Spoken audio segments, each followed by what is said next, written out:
बात करेंगे उरूसुल बेलाद के नाम से मशहूर कराची की, जहाँ हमने देखा है कि मुख्तलिफ मसाइल हैं, बरसों से मुख्तलिफ मसाइल चलते चले आ रहे हैं लेकिन हल नहीं हो पा रहे हैं और शहरियों को सुख का सांस भी लेने का कोई मौका नहीं मिल रहा है। और अगर हम बात करें, अब जिक्र किया जा रहा है, ये कहा जा रहा है, दूध माफिया का नाम ये दिया जा रहा है और कराची वालों से हर साल सालाना 47 अरब रुपए नाजायज़ मुनाफा भी कमाया जाता है। अच्छा, ये इंकशाफ जो है मुसाबकती कमीशन ने सिंध हाई कोर्ट में जमा कराई गई अपने रिपोर्ट में किया है, जो दूध की सरकारी निर्ख से ज़ायद पर फ़रोख्त के हवाले से तैयार की गई है। रिपोर्ट में कहा गया है कि डेयरी फार्मर एसोसिएशन दूध की मनपसंद कीमतों को तय करने में मुलव्वस हैं और दूध की सरकारी निर्ख से ज़ायद पर फ़रोख्त की वजह से सारिफीन को रोज़ाना 50 लाख रुपए का नुकसान उठाना पड़ रहा है। इस तरह शहरियों की जेबों से सालाना 47 अरब रुपए निकाल कर नाजायज़ मुनाफा कमाया जाता है। और रिपोर्ट में यह भी कहा गया है कि सरकारी निर्ख पर 94 रुपए पर दूध की कीमत यकीनी बनाई जाए और कराची में दूध के सरकारी निर्ख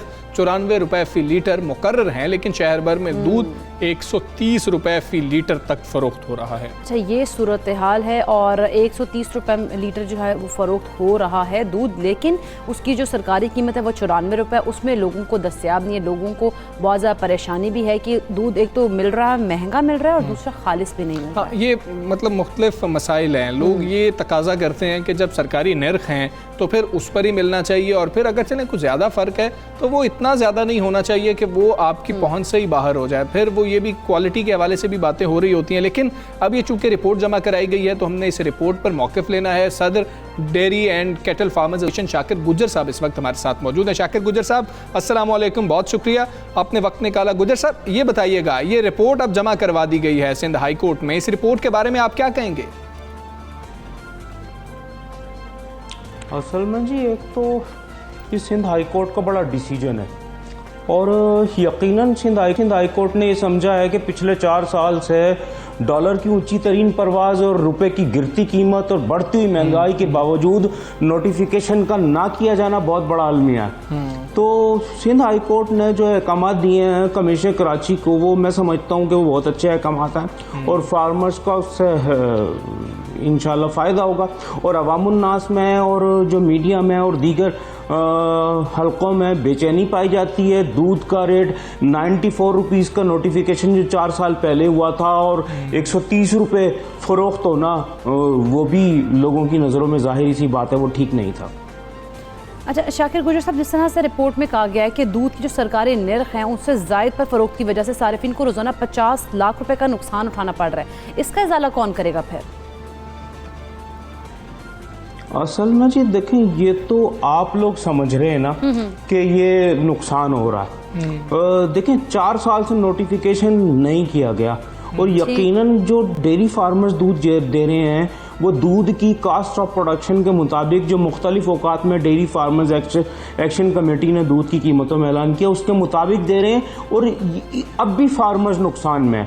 दूध की कीमतों में मुतवक्का है इसी माह में 20 रुपये फ़ी लीटर का इजाफा होना। ठीक है गुज्जर साहब, सिंध हाई कोर्ट का कौन सा फैसला है जिसको आप खुशाइंद करार दे रहे हैं?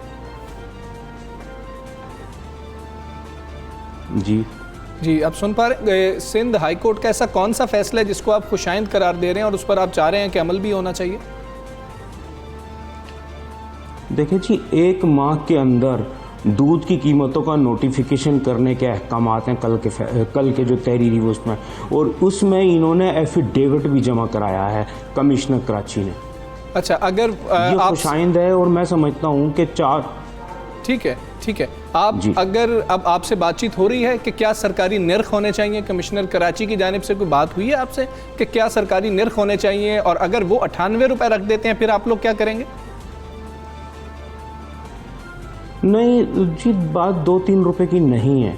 दूध की कीमतें कम अज़ कम भी 150 से 60 रुपये लीटर होनी चाहिए और यकीनन अगर कमीशन कराची नहीं करेंगे तो डेयरी फार्मर आज खुद डिसीजन लेने में आज़ाद होंगे और दूध की कीमतों का खुद ऐलान करेंगे। अच्छा, ये भी सिंध हाई कोर्ट का फैसला है जी?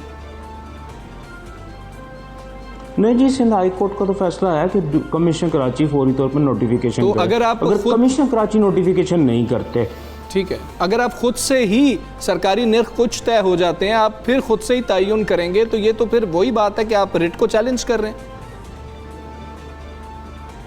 देखें जी, ये रिट को चैलेंज 4 साल से किया जा रहा है, कोई ढकी छुपी बात नहीं है और मैं बताऊं कि अगर कमीशन कराची नोटिफिकेशन कर देते हैं तो फिर इसका ऐलान नहीं होगा। अच्छा ठीक है, आपको 130 से नीचे आप ये कह रहे हैं कि बिल्कुल भी सूट नहीं करता है, आप लोगों को नुकसान होता है अगर 130 से नीचे सरकारी निर्ख जो हैं वो रखे जाते हैं? नहीं जी, 130 आप पिछले रेट को समझ रहे हैं ना जो फरोख्त हो रहा है। अब मुसलसल एक हफ्ते से मीटिंगें जारी हैं, हम मुहर्रमुल हराम के एहतराम में ये रुके हैं और उससे पहले कोविड के मामलात हो गए थे जिसकी वजह से दूध की कीमतों में इजाफा नहीं किया गया था। अब दूध की कीमतों में जो इजाफा किया जाना वो 20 रुपये मुतवक्का है इन 2-4 दिनों में या 5 दिनों में। नहीं, रेट कितना हो जाएगा कि जो आप लोगों की तरफ से होगा कि हमें यही समझ आता है कि इतना फी लीटर रेट होना चाहिए दूध का, वो बता दीजिए, वो कोट कर दीजिए। हम जी कम से कम 20 रुपये लीटर का इजाफा किया जाएगा दूध की कीमतों में। यानी कि फिर 150 में आप फरोख्त करेंगे दूध को फी लीटर? जी जी जी 150 रुपये लीटर जी। अच्छा चलें ठीक है। कोकब इकबाल साहब भी हमारे साथ मौजूद हैं, chairman consumer association Pakistan. Kokab Iqbal साहब, रिपोर्ट तो हाईकोर्ट में जमा करवा दी गई है और रिपोर्ट के मुताबिक यही समझ लग रही है कि बहुत ज़्यादा नुकसान हुआ कराची के शहरियों को ख़ास तौर पे, लेकिन यहाँ पर तो शाकिर गुज्जर साहब कह रहे हैं कि 130 भी अब वारे में नहीं है, 150 होना चाहिए फी लीटर रेट। शाकिर गुज्जर साहब जब से इन्होंने अपनी एसोसिएशन की भागदौड़ संभाली है, या ये कहना चाहिए कि अपनी एक एसोसिएशन बनाई है, जब से ये दूध के रेट बढ़ने शुरू हो गए और ये पता नहीं किस तरह ये बढ़ा रहे हैं रेट, कोई इसका जवाब नहीं है, बिला जवाब। ये कंपटीशन कमीशन, मैंने नहीं कहा, ये कंपटीशन कमीशन ऑफ पाकिस्तान को मैंने दरखास्त दी थी क्योंकि इन्होंने ये कार्टेल बना लिया था और इनका कोई वो नहीं बनता कि ये रेट दूध के मुकर्रर करें, जिस तरह कंट्रोलर जनरल प्राइजेज हैं वो ही रेट का दूध का रेट मुकर्रर कर सकते हैं। मगर अफसोस की बात यह है कि ये अपने तौर पे रेट का जब मनमाना इजाफा करते रहे और बिला जवाज इजाफा किया, जिसकी कंपटीशन कमीशन ऑफ पाकिस्तान ने हाई कोर्ट में अपनी जो है रिपोर्ट भी जमा करा दी है। मगर कंपटीशन कमीशन एक तरफ ये कहती है कि 47 अरब रुपए सार्फिन की जेब से निकल गए। कंपटीशन कमीशन अगर चाहे तो इनके ऊपर जो है जुर्माना भी आयद कर सकती है और इनकी एसोसिएशन को सील भी कर सकती है। ये जो भी कानूनी कार्रवाई है वो कर सकती है। अभी तक मैं ये कंपटीशन कमीशन ऑफ पाकिस्तान की चेयरपर्सन से पूछना चाहता हूँ, ये कंपटीशन कमीशन से पूछना चाहता हूँ कि क्या वजह है कि अभी तक इनके खिलाफ कोई कानूनी कार्रवाई नहीं की गई और ये रिपोर्टें जमा कराने से सार्फिन को क्या वो डूबे हुए पैसे वापस मिल जाएंगे। और ये अब मजीद एक जो ये माकदे करने जा रहे हैं कि 20 रुपए का इजाफा है किया जाएगा, ये अलग-अलग करते हैं और इसमें ये 47 अरब रुपए जो निकले हैं वो किस किस की जेबों में गए। पहले इसका भी जो है वो मैं नैब से भी कहता हूँ कि नैब जो है इसकी बाकायदा तौर पे तहकीकात करे कि ये जो 47 अरब रुपए का जो चक्कर है, वो जो साल में 47 रुपए सार्फिन की जेब से निकले हैं, वो किस किस का बंटवारा हुआ है वो बताया जाए और नैब इसकी मुकम्मल तौर पे तहकीकात करे। और जब तक के इसके ऊपर जो है ये जो डेयरी फार्मर्स एसोसिएशन है, इनको बिना जवाज इजाफे पे पाबंदी लगाई दी जाए। अच्छा, लेकिन कोको साहब इन सब चीज़ों को हल क्या है? क्योंकि यहाँ सिंध गवर्नमेंट को भी इसमें आना पड़ेगा और उनको इस मसले को हल करना पड़ेगा, क्योंकि वो तो मनमाना इजाफा कर रहे हैं। वो कह रहे हैं 130 भी वारे में नहीं खा रहे, 150 में ही हम देंगे। देखिए, ये तो अगर 1000 रुपए किलो के ऊपर भी आएंगे तो क्या मतलब इनकी ये बातें मानी जाएंगी? हर दो महीने के बाद ये 20 रुपए 30 रुपए का इजाफा करते हैं। जब 94 रुपीज का अभी तक रेट है सरकारी तौर पे, तो सिंध गवर्नमेंट को पूछना चाहिए। मैं सीएम से भी सवाल करता हूँ और जो controller general prices commissioner Karachi उनसे भी सवाल करता हूँ कि आखिर आप जो है कोरोना में जो अगर खिलाफ वर्जी करता है उसकी दुकानें तो सील करते हैं, तो इनकी जो है ये डेयरी फार्मर्स की रिटेलर्स की दुकानें क्यों नहीं सील की गई और इनके खिलाफ कानूनी कार्रवाई से। ठीक है कोकब इकबाल साहब, बहुत शुक्रिया आपका। सुबह सवेरे पाकिस्तान से आप बात कर रहे थे, शाकिर गुज्जर साहब भी मौजूद थे, आपका भी बहुत शुक्रिया। और ये जो मामला है, और अगर अब ये कहा जा रहा है कि हम मुहर्रमुल हराम के एहतराम में अभी नहीं बढ़ा रहे हैं, मजीद नर्ख 20 रुपये बढ़ा दिए जाएंगे, महंगाई बहुत ज़्यादा हो गई है, 4 साल पुराना नोटिफिकेशन है जिसको अपडेट ही नहीं किया बिल्कुल जा ऐसे। रहा है। लेकिन इस सारी सूरत हाल में जो पिस रही है वो अवाम पिस रही है, तो मेरा ख्याल है तो गवर्नमेंट लेवल पर इस चीज़ को मसले को हल होना है बहुत ज़रूरी, इसका हल निकालना पड़ेगा। खैर हम आगे बढ़ेंगे। हुकूमत मौशी महाज पर जिन बड़ी कामयाबियों के दावे कर रही है उनमें से एक तरसलात ज़र यानी कि रेमिटेंसेस भी जिनमें मुसलसल इजाफा हो रहा है। जुलाई 2021 में तरसलात ज़र की वसूली $2 अरब से ज़ायद रहने का रिकॉर्ड बरकरार रहा है। हम जुलाई 2020 की रिकॉर्ड तरसीलात से ये 2.1% जो है कम है। स्टेट बैंक की जानिब से एलामिये में कहा गया है कि तरसीलात ज़र की वसूली $2 अरब से ज़ायद 14वें माह भी बरकरार रही है। अच्छा, अलामिया में ये भी कहा गया है कि नमू के लिहाज से तरसलात ज़र गुज़श्ता माह के मुकाबले 0.7% बढ़ी। मुसलसल बेहतरी के असबाब में बाज़ाब्ता तरीक़ों के इस्तेमाल की तरगीब देना है। मरकजी बैंक के आदाद के मुताबिक जुलाई में सऊदी अरब से $64 करोड़, अरब अमारात से 53 करोड़, बरतानिया से 39 करोड़ और अमेरिका से $31 करोड़ पाकिस्तान भेजे गए। मगर असल सवाल ये है कि क्या गैर मुल्की तरसलात ज़र में इजाफा वाकई मईशत की मजबूती या बेहतरी की निशानी हुआ करते हैं? मौशी माहिरीन का कहना है कि अफरात ज़र की कमी, रोज़गार का मिलना, निजी शोबे का सरमायाकारी में दिलचस्पी लेना, मुल्क में बरामदात में इजाफा और दरामदात में कमी दो अवामिल हैं। वो अवामिल हैं जहाँ से मईशत की मजबूती की तरफ इशारा कर रहे होते हैं। इसी पर हम बात करेंगे। आज मौजूद हैं माहिर मौशियात डॉक्टर शाहिद हसन सिद्दीकी साहब। शाहिद हसन सिद्दीकी साहब, अस्सलाम वालेकुम, गुड मॉर्निंग सर। सर, ये सारी चीज़ें जुलाई में गुज़श्ता बरस के मुकाबले में 2% कम तरसीलात मिलना, क्या तरसीलात में कमी का रुझान ज़ाहिर करता है या फिर नहीं, इतने परेशान होने वाली बात नहीं है? और क्या तरसीलात के ऊपर ही हमने ज़्यादा फोकस रखना है? देखिए, आपका एक बहुत ही अहम सवाल है ये। मैं आपसे अर्ज़ कर दूं कि पिछले 10 वर्षों में जो हुकूमतें रही हैं उनका फोकस ये था कि तरसीलात को बढ़ाया जाए किसी भी कॉस्ट पर, और बरामदात की बढ़ाने में दिलचस्पी नहीं थी।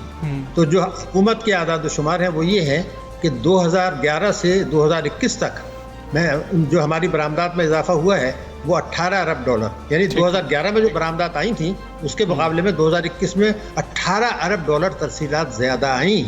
लेकिन इसी मुद्दत में बरामदात वही हैं जो 2011 में थी, हालांकि रुपए की कदर 88 रुपए से जो है वो होकर अब 152-154 पर आ गई है। तो ये एक बहुत संगीन सूरत हाल है। मैं आपको अर्ज़ कर रहा हूँ कि ये खेल हम नहीं, अब हमारे जो रोज़गार मिलेगा, मईशत तरक्की करेगी, वो करेगी हम बरामदात से। तो ये जो मैंने आपको बताया $18 अरब का फ़र्क। लेकिन एक और इसका पहलू है, वो पहलू ये है कि अगर हम ये देखें कि पिछले 8 वर्षों में पाकिस्तान में हुआ क्या है।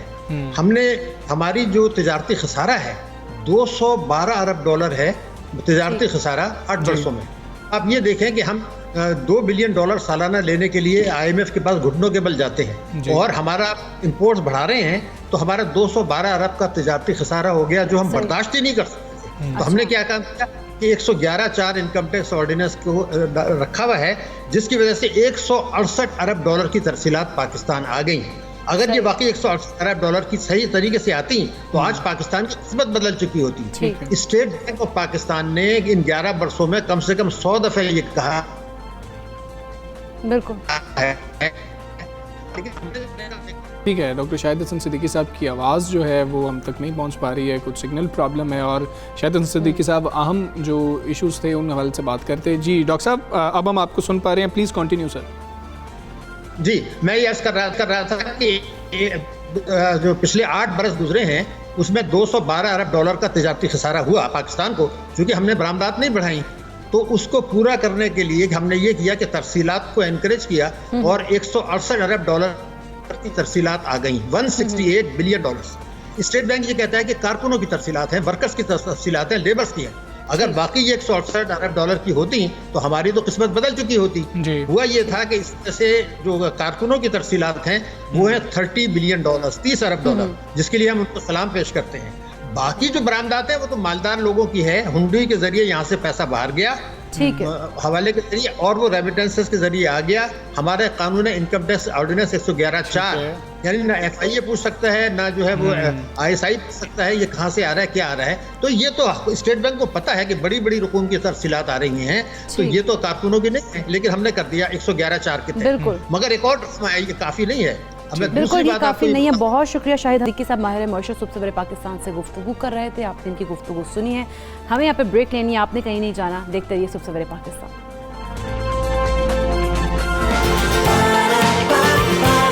सुबह सवेरे पाकिस्तान।